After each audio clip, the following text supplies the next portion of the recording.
부산진 믿음의 가족 여러분, 오늘도 주님의 말씀 안에서 배움과 성장이 있는 하루가 되시기를 바랍니다. 오늘 말씀은 마가복음 3장 20절에서 35절까지 말씀입니다. 집에 들어가시니 무리가 다시 모임으로 식사할 겨를도 없는지라. 예수의 친족들이 듣고 그를 붙들러 나오니 이는 그가 미쳤다 함이러라.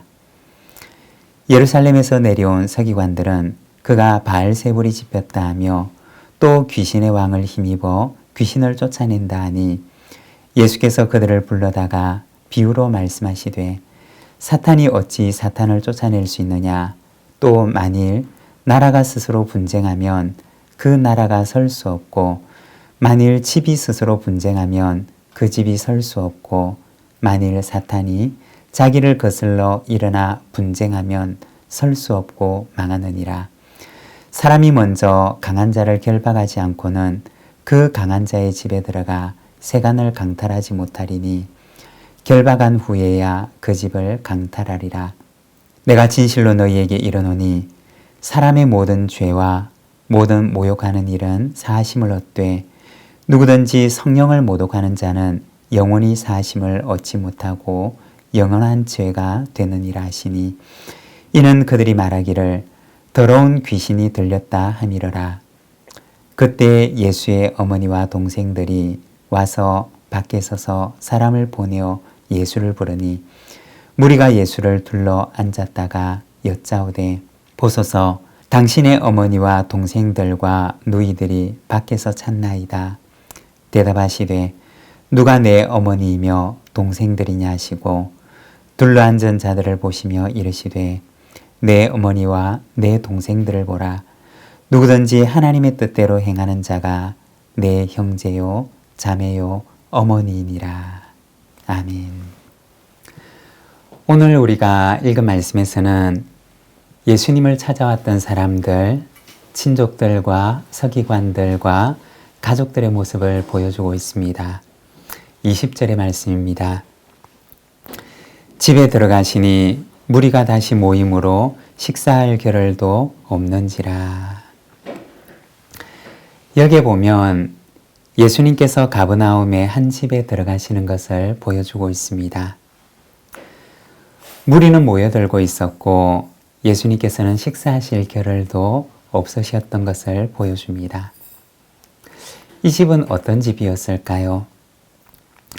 성경을 연구하는 학자들은 아마도 가버나움에서 예수님께서 제자들과 함께 머물러셨던 이곳은 베드로의 집이었을 것이라고 이야기를 합니다. 우리가 조금 앞으로 돌아가 보면 마가복음 1장 39절에서 29절에서 31절까지 말씀을 보게 되면 예수님께서 시몬의 집에 가셨던 것을 보여주고 있습니다. 회당에서 나와 곧 야고보와 요한과 함께 시몬과 안드레의 집에 들어가시니 시몬의 장모가 열병으로 누워 있는지라.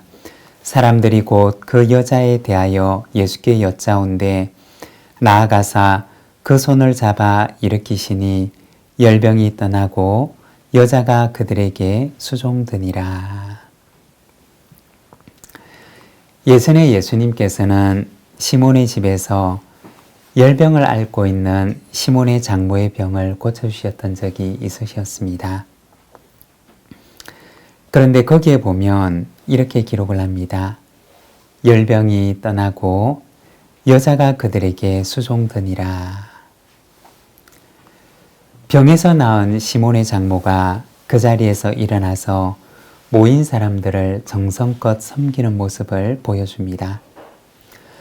아마도 가버나움의 집에 있던 베드로의 집은 예수님과 제자들이 복음 전도를 마치고 돌아왔을 때 쉴 수 있는 거처가 되었을 것입니다.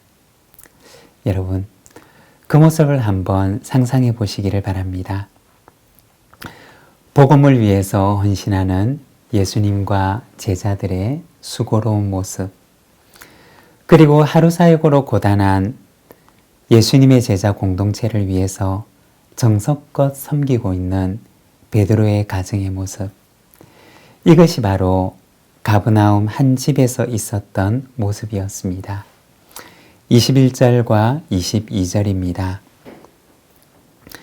예수의 친족들이 듣고 그를 붙들러 나오니 이는 그가 미쳤다 함이러라. 예루살렘에서 내려온 서기관들은 그가 바알세불이 집혔다 하며 또 귀신의 왕을 힘입어 귀신을 쫓아낸다 하니. 여기에 보면 가버나움의 한 집에 계시는 예수님을 찾아오는 사람들의 모습을 보여주고 있습니다. 그들은 예수님의 친족들과 그리고 예루살렘에서 온 서기관들이었습니다. 예수님의 친족들이 예수님을 찾아왔던 이유는 예수님을 데리고 고향으로 가기 위함이었습니다. 그들은 예수님을 미쳤다고 생각하며 예수님을 고향으로 억지로 데리고 가고자 했던 것입니다. 그리고 또 한 부류의 사람들은 예루살렘에서 온 서기관들이었습니다. 이 사람들은 예수님을 조사하기 위해서 예루살렘에서 보낸 사람들이었던 것입니다. 그들은 예수님께서 사람들을 치유하고 그들을 회복시켜주는 일들을 귀신이 들렸다, 바알세불이 집혔다 라는 말로 표현을 했습니다. 28절에 보면 예수님께서는 그들을 향해서 말씀하십니다. 사람의 모든 죄와 모든 모독하는 일은 사하심을 얻되 누구든지 성령을 모독하는 자는 영원히 사하심을 얻지 못하고 영원한 죄가 되느니라. 여기에 보면 성령을 모독하는 죄는 영원히 사하심을 얻지 못한다 라고 말씀을 하십니다. 이 말씀의 의미는 무엇인가? 예수님께서 하시는 일들이 성령님을 힘입어서 하는 일들인 줄을 알지 못하고 예수님을 받아들이지 않는 사람들에게 바로 그들에게는 하나님의 나라가 시작될 수 없음을 말씀하는 것입니다. 예수님을 거절하는 것에 대해서 말씀하시는 것입니다. 예수님에 대해서 마음을 꼭 닫고 있는 이들에게는 하나님의 나라가 시작될 수 없음을 말씀하셨던 것입니다. 32절에서 35절입니다.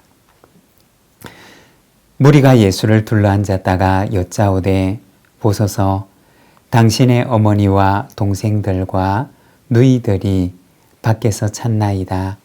대답하시되 누가 내 어머니이며 동생들이냐 하시고 둘러앉은 자들을 보시며 이르시되 내 어머니와 내 동생들을 보라. 누구든지 하나님의 뜻대로 행하는 자가 내 형제요 자매요 어머니이니라. 그리고 마지막으로는 예수님을 찾아왔던 가족들의 모습을 보여주고 있습니다. 왜 찾아왔던 것일까요? 아마도 예수님의 가족들도 예수님을 집으로 데려가기를 원했기 때문이었을 것입니다. 그런데 예수님께서는 너무나 뜻밖의 말씀을 하고 계십니다. 예수님의 주변에 둘러앉은 제자들을 보시면서 말씀하시기를 하나님의 뜻대로 행하는 자가 내 형제요, 자매요, 어머니이니라고 하십니다. 예수님의 삶을 보게 되면 30년 동안은 예수님께서는 부모님의 집에서 혈연으로 하나가 된 가족들과 함께 사셨습니다. 그런데 그 후부터는 예수님께서 하나님 나라를 위해서 새로운 공생의 삶과 사역을 시작하셨습니다. 그리고 많은 사람들을 하나님 나라의 새로운 가족으로 초청하셨습니다. 예수님의 가족들은 어떻게 되었을까요? 비록 지금은 혈연으로 가족이었던 예수님의 오늘의 모습을 이해할 수가 없었습니다. 하지만 나중에는 예수님의 가족들은 하나님 나라의 가족들로 부름을 받게 되는데 우리가 성경에서 보는 야고보서를 보게 되면 예수님의 육신의 동생이었던 야고보가 훗날 신앙 안에서 하나님의 나라에 대해서 새롭게 눈을 뜨고 예수님의 제자가 되는 모습을 보여주고 있습니다. 주님은 오늘도 우리를 하나님 나라 가족으로 초청하십니다. 하나님 안에서 아름다운 신앙의 가족을 이루어가는 우리 부산진교회 믿음의 공동체가 되기를 소망합니다. 기도하겠습니다. 하나님 아버지, 은혜를 감사합니다. 오늘은 예수님을 육신의 눈으로만 볼 수밖에 없었던 예수님의 가족들과 예수님의 친척들의 모습을 바라봅니다. 그리고 예수님께서는 새로운 하나님 나라의 가족들을 초청하시는 모습을 오늘 우리가 말씀을 통하여 바라봅니다.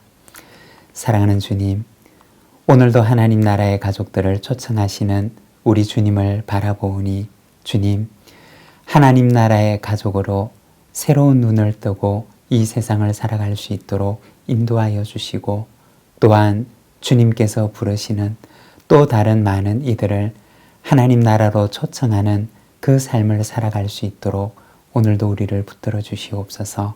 이 하루를 주께 의탁하오니 오늘도 주님과 함께 승리하고 동행하는 날이 되게 하여 주시옵소서. 예수님의 이름으로 기도드립니다. 아멘.